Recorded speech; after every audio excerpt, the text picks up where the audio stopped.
రెడ్డి గారు నేను కలవడం జరిగింది. వాళ్ళు ముఖ్యంగా రైల్వే రంగానికి సంబంధించిన కొన్ని సమస్యలు, అట్లాగే ఐటీ రంగానికి సంబంధించి కొన్ని సూచనలు వారికి మేము చేయడం జరిగింది. ప్రస్తుతం రాష్ట్రంలో ఈరోజు మరి ఈ సౌత్ సెంట్రల్ రైల్వే, దక్షిణ మధ్య రైల్వే ఏదైతే ఉందో దీన్ని పునర్విభజన చేసే కార్యక్రమం నడుస్తూ ఉన్నాం.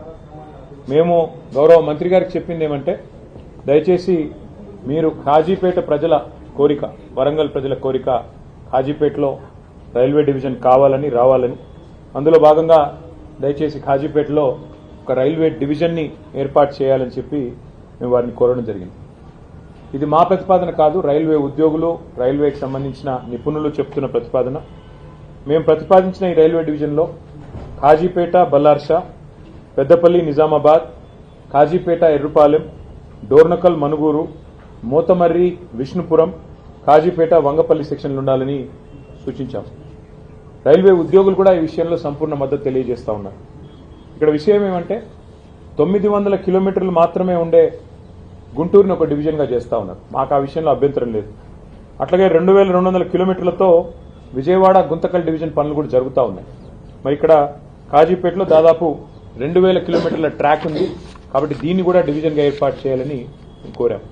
అట్లాగే మా రవిచంద్ర గారు కూడా కొత్తగూడెం డివిజన్ ఏర్పాటు చేసే సాధ్యాసాధ్యాలు పరిశీలించాలని చెప్పి వారు కూడా వివరంగా మరి మంత్రి గారికి రిప్రజెంటేషన్ కూడా ఇవ్వడం జరిగింది. సో కాజీపేట డివిజన్ అనేది ఒక డిమాండ్గా, అట్లాగే కొత్తగూడెం డివిజన్ అనేది మరొక డిమాండ్గా సాధ్యాసాధ్యాలు పరిశీలించి ఏ రకంగా చేస్తే బాగుంటుందో మరి న్యాయం చేయాలి అని చెప్పి వారికి కోరడం జరిగింది. అట్లాగే మీరు హైదరాబాద్ నుంచి కరీంనగర్ దాకా ఉన్న కొత్తపల్లి మనోహరాబాద్ రైల్వే లైన్ ఏదైతే ఉందో, పెద్దలు కేసీఆర్ గారు ఆనాడు కేంద్ర మంత్రిగా ఉన్నప్పుడు 2004-05 సంవత్సరంలో ఆ రోజు అప్పటి ప్రధానమంత్రి మన్మోహన్ సింగ్ గారిని ఒప్పించి ఆనాటి కరీంనగర్ పార్లమెంట్ సభ్యుడిగా కేసీఆర్ గారు కొత్తపల్లి, మనోహరాబాద్, సిద్దిపేట, సిరిసిల్ల, వేములవాడ మీదుగా చొప్పదండి నియోజకవర్గం మీదుగా కరీంనగర్కు కలిపే ఈ బ్రాడ్ గేజ్ రైల్వే ప్రాజెక్టును ఆ రోజు మంజూరు చేయించారు, దాదాపు 21 సంవత్సరాల కిందట. ఇది మొత్తం 151 కిలోమీటర్ల ప్రతిపాదన. కానీ ఎప్పుడైతే కేసీఆర్ గారు మరి తెలంగాణ ఇవ్వనందుకు నిరసనగా కేంద్ర మంత్రివర్గం నుంచి పక్కకు జరిగారో 2006లో, 2006 నుంచి 2014 వరకు 8 సంవత్సరాలు కాంగ్రెస్ ప్రభుత్వం ఆ ప్రతిపాదనను పూర్తిగా కోల్డ్ స్టోరేజ్లో పెట్టింది, పక్కన పెట్టింది. ఆ తర్వాత తిరిగి మళ్ళీ తెలంగాణ ఏర్పడ్డ తర్వాతనే మళ్ళీ ఇక్కడ కేంద్రంలో బీజేపీ ప్రభుత్వం వచ్చినాక మేము వారిని సంప్రదించి వారికి కొన్ని మరి కీలకమైన నిర్ణయాలు తీసుకోవడం వల్ల ముందుకు కదిలింది. అందులో ఏం చెప్పాము, ఉచితంగా భూసేకరణ మేమే చేసిస్తామని చెప్పి ఆ రోజు రాష్ట్ర ప్రభుత్వ పరంగా మనం ప్రతిపాదించడం జరిగింది. అట్లాగే 3వ వంతు ప్రాజెక్టు నిర్మాణ ఖర్చులో కూడా 3వ వంతు మేము భరిస్తాం, 1/3 కాస్ట్ మేము భరిస్తామని చెప్పాం. ప్రత్యేక ఒప్పందం చేసుకున్నాం. అప్పుడు పనులు 2014 తర్వాత మొదలైనాయి. మరి మొదలైన పనులు మధ్యలో కోవిడ్ వచ్చినా, ఇంకా ఇతరత్ర సమస్యలు వచ్చినా, మోడీ గవర్నమెంట్ సహకరించకపోయినా మనోహరాబాద్ నుంచి సిద్దిపేట వరకు సుమారు 76 కిలోమీటర్ల వరకు రైల్వే లైన్ పూర్తయింది. పూర్తయి అక్టోబర్ 3, 2023 అంటే మేము దిగిపోకంటే 2 నెలల ముందే ఆ 76 కిలోమీటర్లు పూర్తి చేశాం. కానీ మిగతా 75 కిలోమీటర్లు ఏదైతే ఉందో సిద్దిపేట, సిరిసిల్ల, వేములవాడ, అక్కడి నుంచి మనకి చొప్పదండి మీదుగా కొత్తపల్లి పోయేది, ఇంతవరకు మళ్ళీ ఈ 2.5 సంవత్సరాల్లో కాంగ్రెస్ ప్రభుత్వం వచ్చింది, మళ్ళీ ఆ రైల్వే లైను మళ్ళీ ఆగమైపోయే పరిస్థితి ఉంది.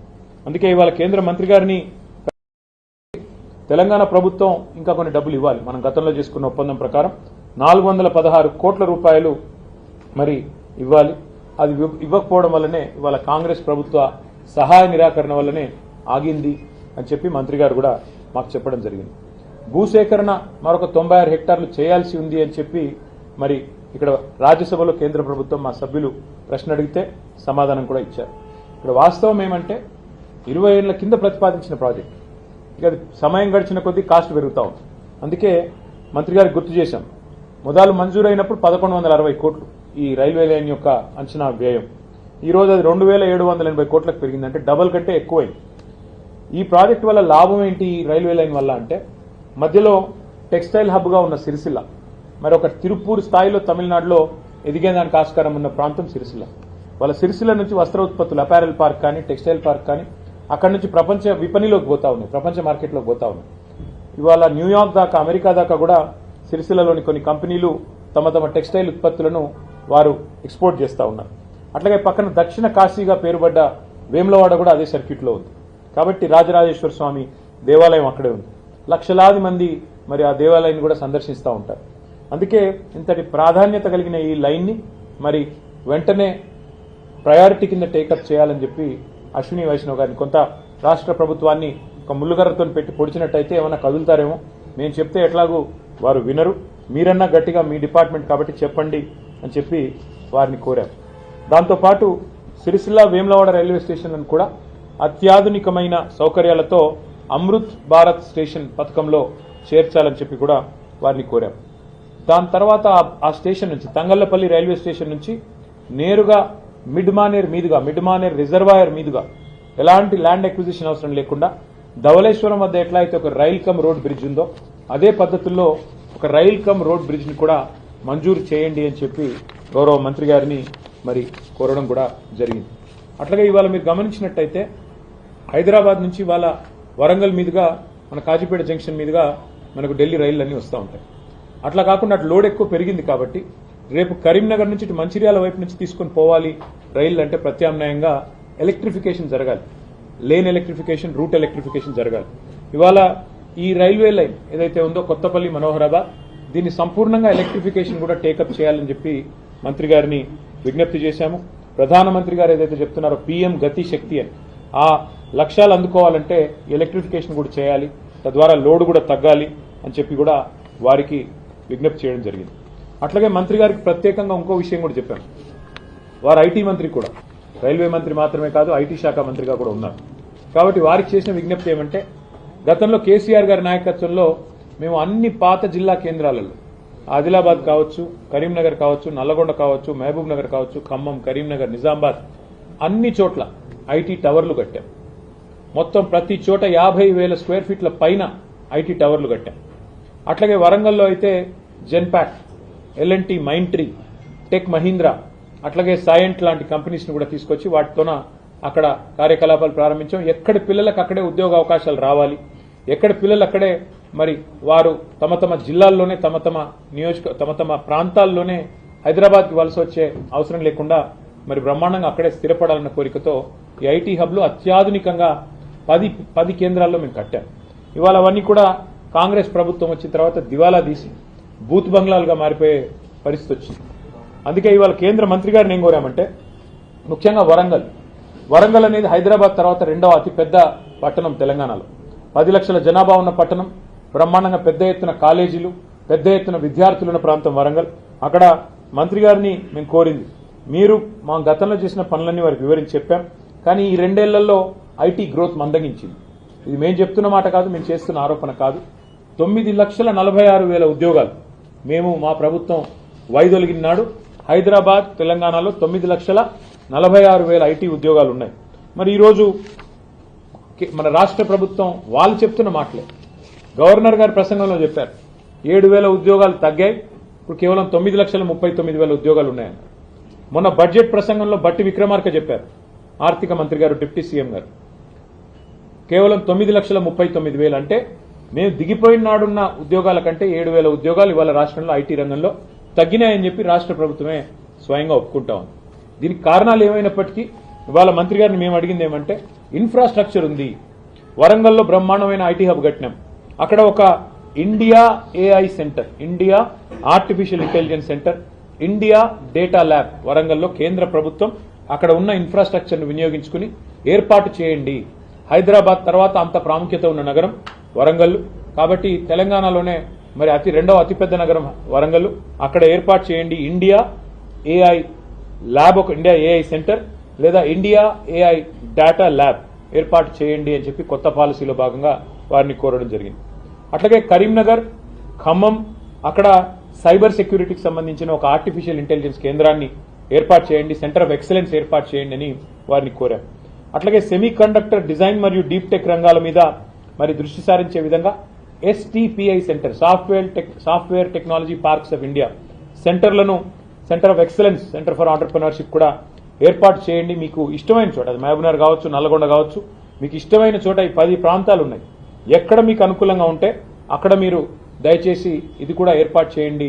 సో ఒక centre of excellence of STPI on entrepreneurship ఏర్పాటు చేయమని కోరాం. దాంతోపాటు మరి అందుబాటులో ఉన్న ఈ IT టవర్లలో అన్ని మౌలిక సదుపాయాలు ఉన్నాయి.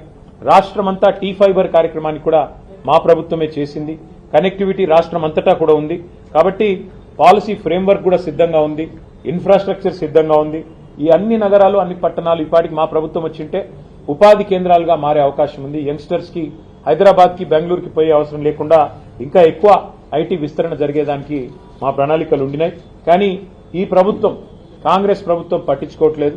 మీరన్నా జోక్యం చేసుకొని వారికి తెలియజెప్పండి. ఈ Tier 2 సిటీస్ అంటే ద్వితీయ శ్రేణి పట్టణాలు వాటిని మరి పెంచాలి, విస్తరించాలి. ప్రపంచవ్యాప్తంగా ఉన్న ట్రెండ్కు అనుకూలంగా మనం కూడా AIని వినియోగించుకోవాలి, ఆర్టిఫిషియల్ ఇంటెలిజెన్స్ ని. అందులో భాగంగానే AI డేటా ల్యాబ్స్ కానీ AI సెంటర్స్ కానీ ఏర్పాటు చేయండి అని చెప్పి మరి కేంద్ర మంత్రి గారికి కొన్ని విలువైన సూచనలు కూడా చేయడం జరిగింది. దాదాపు అన్ని విషయాలు కూడా వారు విన్నారు. మరి విని తప్పకుండా పరిశీలిస్తానని చెప్పి మాటిచ్చారు. మాటిచ్చిన తర్వాత మరి రైల్వే అదేవిధంగా IT 2 రంగాలకు సంబంధించి కూడా చాలా సావధానంగా అన్ని కూడా వారికి వివరించి చెప్పాము. న్యాయం జరుగుతుంది అని చెప్పి ఆశిస్తాము. Thank you. ఢిల్లీకి వస్తుంది సీఎం రేవంత్ రెడ్డి ఉంటున్నటువంటి సమయంలోనే కేటీఆర్ వస్తున్నారు. ఇద్దరు ఏదో కోఆర్డినేషన్ చేసుకోవడానికి మీటింగ్లు పెట్టుకోవడానికి వస్తున్నారని చెప్పి మధ్యాహ్నం ధర్మపురి అరవింద్ కామెంట్. అంటే ఆయన జూబ్లీ హిల్స్ లో ఉంటాడు, నేను కొద్ది దూరంలో ఉంటాను. మాకు ఢిల్లీ దాకా రావాల్సిన అవసరం సీక్రెట్ మీటింగ్. అంటే రేవంత్ రెడ్డి గారు కేసులు పెట్టేది మా మీద, రోజు తెల్లారలేస్తే దాడి చేసేది మా మీద. రేవంత్ రెడ్డి గారికి రహస్య మిత్రులు బీజేపీ వాళ్ళని రాష్ట్రం అందరికీ తెలుసు. ఎందుకు ఇప్పుడు కేంద్ర మంత్రి బండి సంజయ్ గారి కొడుకును 9 రోజులు అరెస్ట్ చేయకుండా కాపాడింది రేవంత్ రెడ్డి గారు అని అందరికీ తెలుసు. కేంద్ర మంత్రి మరి కేంద్ర పథకంలో అమృత్ పథకంలో రేవంత్ రెడ్డి గారి బావమరిది కాంట్రాక్ట్లు ఇచ్చింది ఎవరో అందరికీ తెలుసు. కేంద్ర మంత్రులు ఇక్కడ ఉన్న వాళ్ళందరికీ తెలుసు.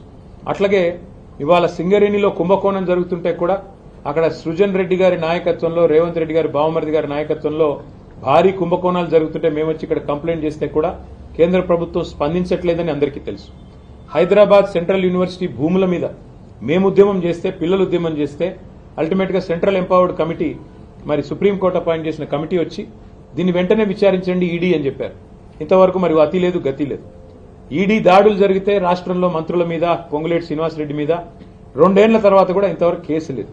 కాబట్టి ఎవరికి రహస్య మిత్రులు, ఎవరితో కలిసి ఉన్నారు రాష్ట్ర ప్రజలకి తెలుసు, మీకు తెలుసు.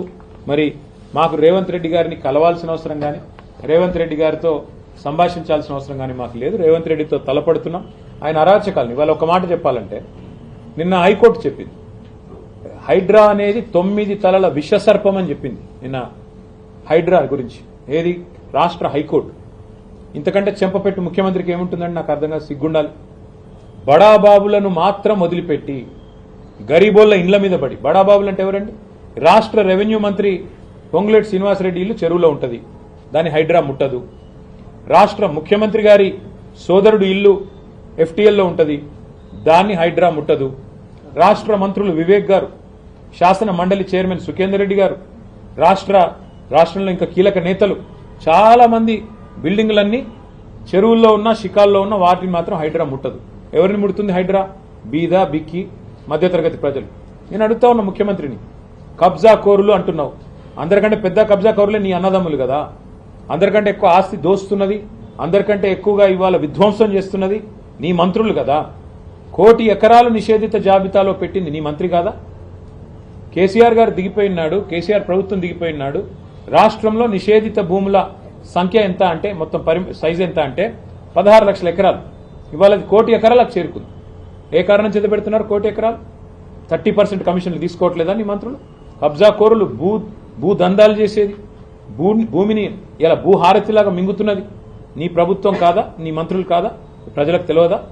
కాబట్టి హైడ్రా పేరిట నువ్వు సృష్టిస్తున్న అరాచకం, పేదవాళ్ళ ఇల్లు కూలగొడుతూ, హైదరాబాద్లో ఒక ఇల్లు కట్టాడా 2 ఏళ్లలో, 2.5 ఏళ్లలో? ఎన్ని ఇల్లు కూలగొట్టావు నువ్వు?